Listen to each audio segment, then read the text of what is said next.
toutes et à tous, ceci est un extrait que vous allez écouter dans un format beaucoup plus court, un extrait d'un épisode qui a été réalisé précédemment. Si vous avez envie de l'écouter en entier, il suffit de cliquer dans les liens de l'épisode pour pouvoir accéder à l'épisode en entier. Je vous souhaite une très bonne écoute.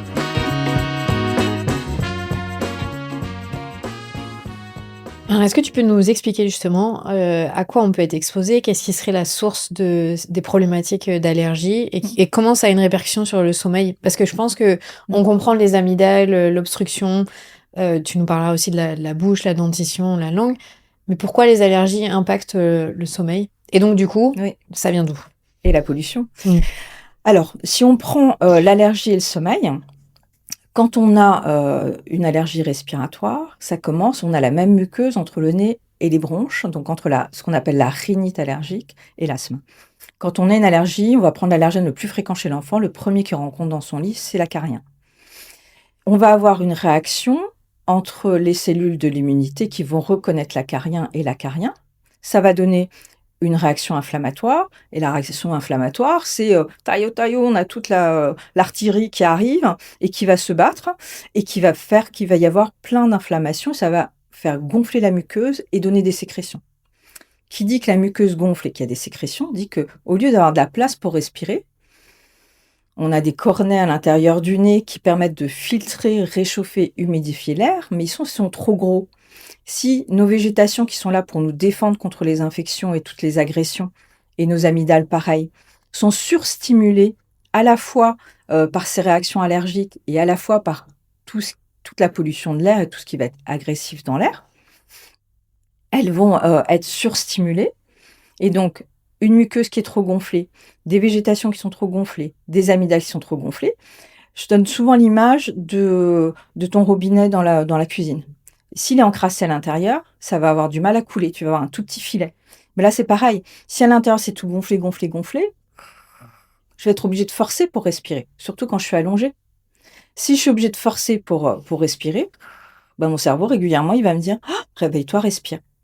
Et donc là, tu as le lien entre la pollution qui va venir agresser les muqueuses et qui va augmenter le risque de devenir allergique, puisqu'on sait que quand on a de la pollution de l'air, qu'elle soit extérieure ou intérieure, on va augmenter la possibilité aux allergènes de provoquer une réaction allergique. Et donc, on va avoir des réactions allergiques qui sont plus précoces, qui arrivent plus tôt dans la vie, qui sont plus intenses, qui sont plus nombreuses. Et ça explique l'explosion d'enfants qui souffrent de ces troubles respiratoires obstructifs et des problèmes d'apprentissage, de comportement, de croissance que l'on a chez nos enfants et qui sont mal étiquetés ou insuffisamment étiquetés et comme très souvent dans notre société, renvoyés à une responsabilité individuelle avec, comme on ne comprend pas, c'est forcément de la faute des parents et de la mère. Tu vois ce que je veux dire? C'est-à-dire que et c'est pas pour dire du mal de mes collègues, que ce soit les personnes qui s'occupent dans la petite enfance, en crèche, à l'école, les maîtresses, les parents, tout ça. On ne trouve que ce qu'on cherche et que ce qu'on connaît. Donc, moi, la première, quand je connaissais pas, j'ai cherché les explications là où je pouvais les trouver. Et c'est pareil pour les maîtresses d'école quand elles disent à des parents « Non mais là, faut le coucher tôt, faut la coucher tôt, c'est quoi ? Elle arrive à l'école, elle est déjà fatiguée, elle est cernée, ils ont l'impression que tu fais la nouba toute la soirée avec les enfants, alors que les parents te disent « Mais je vous jure, docteur, à 20h, elle est couchée. » Et elle fait 20h, 8h, et pourtant, quand je l'amène à l'école, elle est crevée, elle s'endort dans la voiture, dès que je lui dis le moindre truc, ça part en vrille, elle s'énerve, et ainsi de suite. Pour faire le lien, il faut savoir qu'il y a un lien. Et pour la pollution, c'est pareil. C'est-à-dire que, pour revenir à mon expérience personnelle, quand mon fils est né, on était à Paris.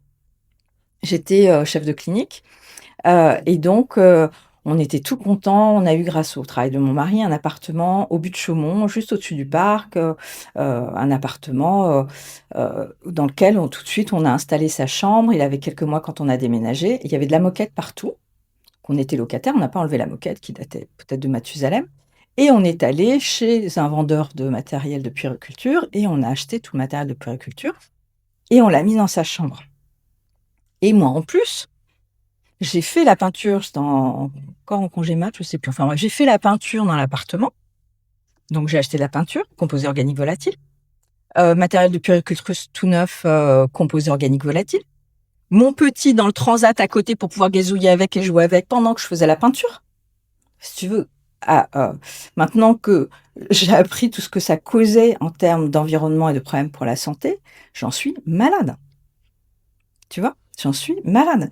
Et je me dis, bah oui, effectivement, mon petit, de mes 4 enfants, c'est celui qui est le plus polyallergique. Il est allergique à tout.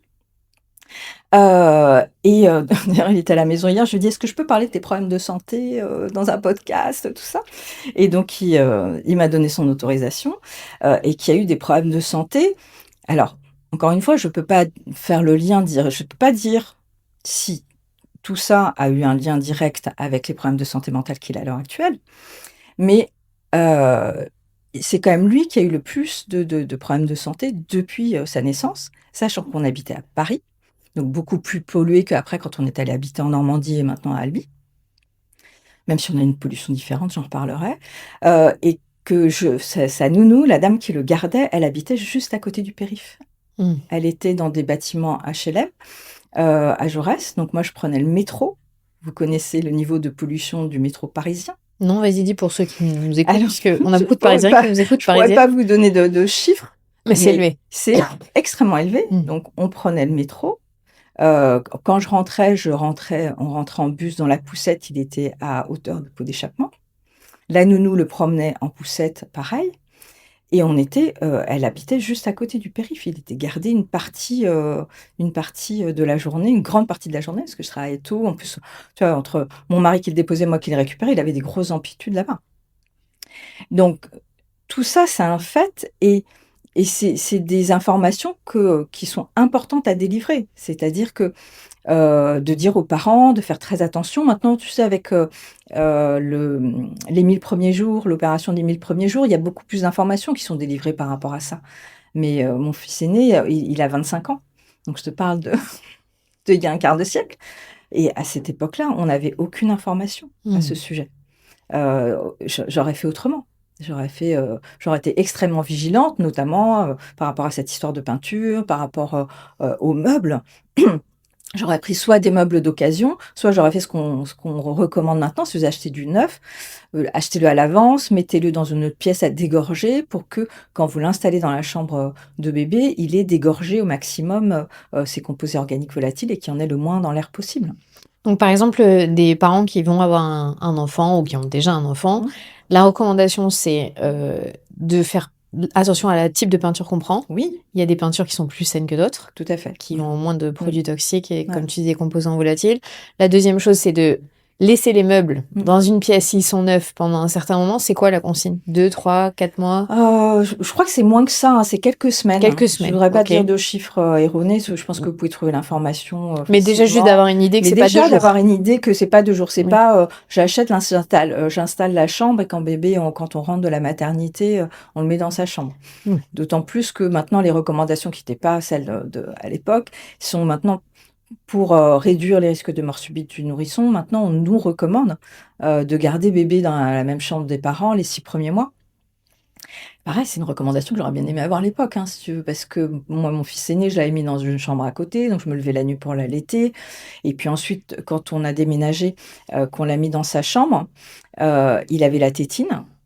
Et ça, fatale erreur, hein. Enfin, je veux dire, quand on peut faire autrement, essayer d'éviter la tétine. Ce qui s'est réveillé la nuit juste parce qu'il avait perdu sa tétine. Donc, je me levais juste pour lui rendre sa tétine. On est tous et toutes dans cette situation. Et même s'il y en a 10 dans le lit, ils trouvent quand même pas la tétine. Voilà. Donc, bon, c'est toujours très, très difficile, hein, de donner des conseils, des recommandations. Comme je dis souvent, on est un peu en mode survie. Et puis, ça nous rassure puisque tu ne l'as pas fait non plus. Tu sais ce que c'est les bonnes choses à faire, mais tu n'as pas fait non plus. Donc, on fait, comme tu dis, comme on peut, avec les infos qu'on a à l'instant T. Tout à fait. Sachant que moi, pour les autres, j'aurais pas donné la tétine. Oui. Même si des fois j'ai craqué, que j'aurais filé, comme j'aurais donné un peu tard, ils l'ont recraché, ils en ont pas voulu et puis je les ai gardés au sein parce que j'allaitais et donc voilà. J'ai fait, office de tétine géante, En 10 ans. voilà, quasiment. Mais bon, voilà, on fait comme on peut et effectivement, on est des fois en mode survie. Moi, je les ai pris, on a fait du cododo. Au 2e, au 3e, ça a été, bon, c'est bon, hein, j'allaite, j'ai viré le mari, j'ai gardé le lit pour moi et la petite et pour les garçons. On a mis du sidecar, le lit à côté pour le second, mais dès que je le posais dedans, de toute façon, il se réveillait donc il a dormi avec nous, avec moi sur une tranche. Enfin, je dis pas que c'est ce qu'il faut faire. Je dis que je suis passée par là parce qu'il y a un moment, c'était ça ou c'était l'effondrement, quoi.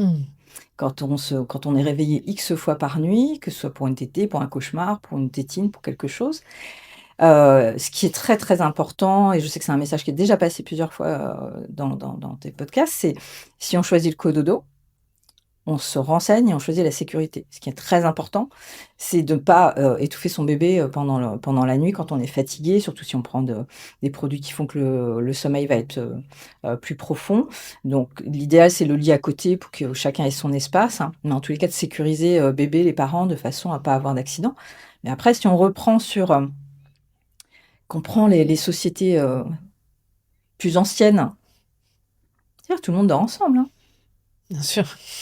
Dans nos sociétés occidentales, où il faut que quand on revienne, on puisse rentrer dans son slim, mettre son gamin dans la chambre d'à côté, retourner travailler, que nos enfants fassent leur nuit et qu'on ne dérange personne. Parce que c'est pas possible, c'est pas comme ça que ça fonctionne. C'est, et après, on voudrait un réarmement démographique. Mais pour que les parents aient envie d'avoir des enfants, il faut que toute la société se mette vraiment à les aider. Et notamment à ne pas être dans le déni par rapport à ça.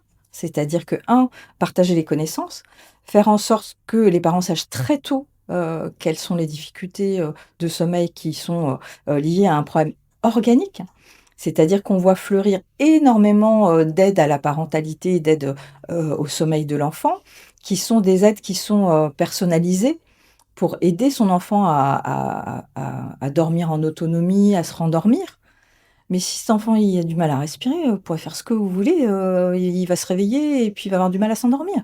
Et donc il faut aussi avoir vraiment conscience que c'est pas anecdotique, ces troubles respiratoires du sommeil.